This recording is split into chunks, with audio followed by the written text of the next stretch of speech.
음악 대결에서 패배한 도전자의 가죽을 벗겼던 아폴론. 자신의 연주를 질책받자 들고 있던 악기로 스승을 때려 죽인 헤라클레스. 정말로 신들이 그렇게 전능한지 확인해보겠다는 이유로 자신의 아들을 고깃국으로 만들어 신들에게 대접한 탄탈로스 왕. 그리스 로마 신화에는 신이나 영웅, 인간 할 것 없이 저마다의 이유로 통제되지 않은 극단적인 행동들을 보이곤 합니다. 아폴로는 신에게 도전한 오만한 자를 벌하기 위해서, 헤라클레스는 분노를 참지 못해서, 그리고 인간은 그냥 궁금하니까. 이들은 이렇듯 잔혹하고 폭력적인 모습들을 보이지만 그럼에도 신과 영웅과 왕이라는 지위를 지닌 높은 신분을 지닌 인물들이었습니다. 나름대로 사람들에게 칭송받는 자들이 이 정도라면 대놓고 도적으로 등장하는 사악한 악인들은 과연 어느 정도였을까요? 신화에는 대놓고 악한, 그 중에서도 도적이라는 비천한 신분이 자주 등장하지는 않으나 신화 속 영웅 중 하나인 테세우스의 이야기를 따라가 보면 많은 도적들을 볼 수 있습니다. 신화에서 테세우스는 헤라클레스, 페르세우스와 함께 영웅들의 시조로 꼽히는 자로 신화 속 최고의 영웅이라 칭송받는 인물 중 한 명이었습니다. 특히나 그는 미궁에서 제물로 바쳐진 아테네의 시민들을 잡아먹던 미노타우루스를 해치운 덕에 아테네의 국가적 영웅으로 유명하였는데요. 그런 테세우스가 아직 위대한 영웅으로 성장하기 전이었습니다. 그의 아버지 아이게우스는 바위 밑에 단검과 신발을 숨겨두며 아들이 이 바위를 들어올릴 때가 되면 아테네로 자신을 찾아오라는 말을 남기고 트로이젠을 떠났습니다. 테세우스는 16살의 나이로 바위를 들어올렸고 아버지가 남긴 단검과 신발을 가지고 아테네로 여정을 떠났는데, 이 여정길에서 그는 온갖 방법으로 사람들을 참혹하게 죽이던 도적들을 차례로 만나게 됩니다.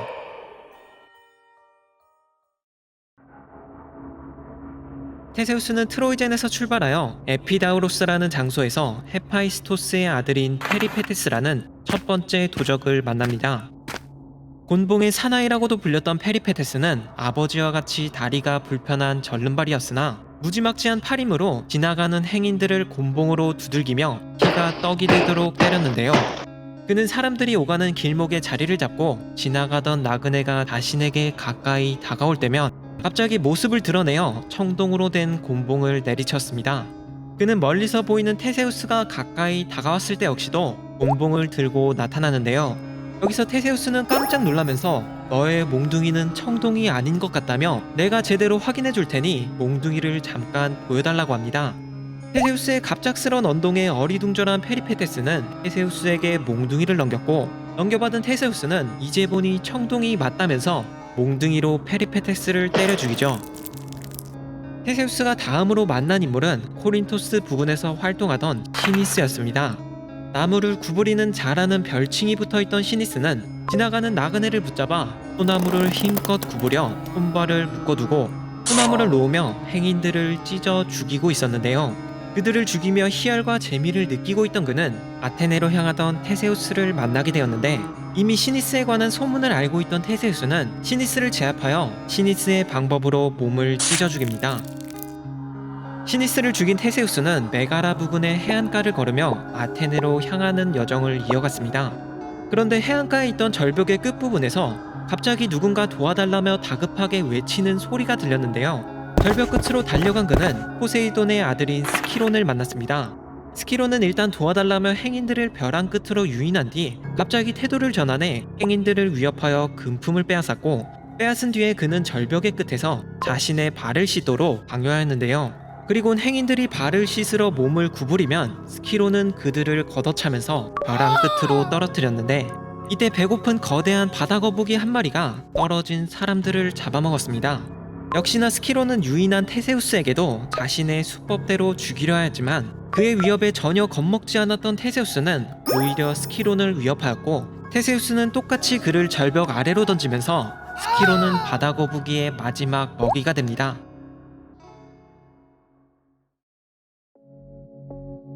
그 후 테세우스는 엘레시우스에서 레슬링 시합으로 자신에게 지면 죽여버리겠다는 페르키온과 데스매치에서 승리한 뒤에 아테네 인근에서 프로크스 스테스라는 마지막 악당을 만납니다. 그는 잡아 느리는 자라는 뜻을 지닌 이름으로 프로크스테스는 행인들에게 누구에게나 완벽하게 딱 맞는 마법의 침대가 있다면서 여행자들을 자신이 준비한 침대에 눕혔는데요. 그리곤 그는 만일 여행자가 침대보다 크면 튀어나온 다리를 잘랐고, 침대보다 작았을 경우 강제로 몸을 늘리며 침대의 사이즈에 맞게 하였습니다. 그는 일부러 여행자에게 맞지 않는 침대만을 골라주었기 때문에 처음부터 몸이 딱 맞던 여행자는 단 한 명도 없었는데요. 포세이돈의 아들이었던 그 역시도 테세우스에게 똑같은 방식으로 침대에 눕혀진 뒤 침대 밖으로 튀어나온 자신의 머리가 그대로 잘리게 됩니다. 그리고 테세우스는 흉악한 범죄자들을 여러 처단하면서 아테네에 입성할 때는 이미 영웅이 되어 있었다고 합니다. 우리가 알고 있는 사이코패스의 사이코 부분은 고대 그리스어의 푸시케라는 말에서부터 유래되었다고 합니다. 푸시케는 에로스가 좋아하던 여자인 푸시케도 있지만 이름이 아닌 단어로서의 푸시케는 영혼이나 정신, 그리고 나비를 뜻하는데요. 고대 그리스 사람들은 나비의 영혼이 깃든다고도 생각하였기 때문에 프로메테우스가 흙으로 인간의 모형을 빚었을 때 나비가 영혼으로서 들어갔기 때문에 인간이 완성되었다고도 합니다. 그래서인지 그리스 로마 신화에는 유독 사이코끼가 있는 인물들이 종종 등장하는데, 이는 푸시케라는 사이코의 어원이 나비라는 형태의 영혼으로서 인간에게 침입하여 들어갔기 때문인가 봅니다.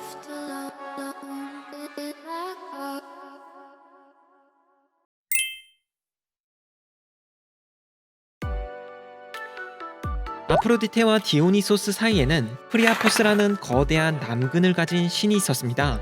프리아포스는 미의 여신의 아들임에도 추한 외모와 흉할 정도로 거대한 남근이 달렸다는 이유로 그는 아프로디테에게 버려졌는데, 그럼에도 양치기에게 발견된 덕에 무사히 자라납니다. 남근과 함께 크고 아름답게 자라난 그의 이야기 중에는 특이하게도 말하는 당나귀와 다투는 장면이 있는데요. 때는 그의 아버지 디오니소스가 큰 늪을 건너지 못해 곤란해하고 있을 때였습니다. 옷을 더럽히고 싶지 않았던 그는 자신의 발로 늪을 건너지 못하고 있었는데, 마침 그곳에는 당나귀 한 마리가 있었기 때문에 디오니소스는 당나귀를 잡아타며 깨끗하게 늪을 건널 수 있었습니다. 이에 보답으로 그는 당나귀에게 말하는 능력을 주었는데, 후에 이 말하는 당나귀가 프리아포스와 만나게 됩니다. 성격이 안 좋았던 프리아포스는 말하는 당나귀와 시비가 붙으며 다투게 되었는데, 그는 요상하게도 자신의 생식기가 누가 더 거대한지를 당나귀와 겨루게 되었습니다.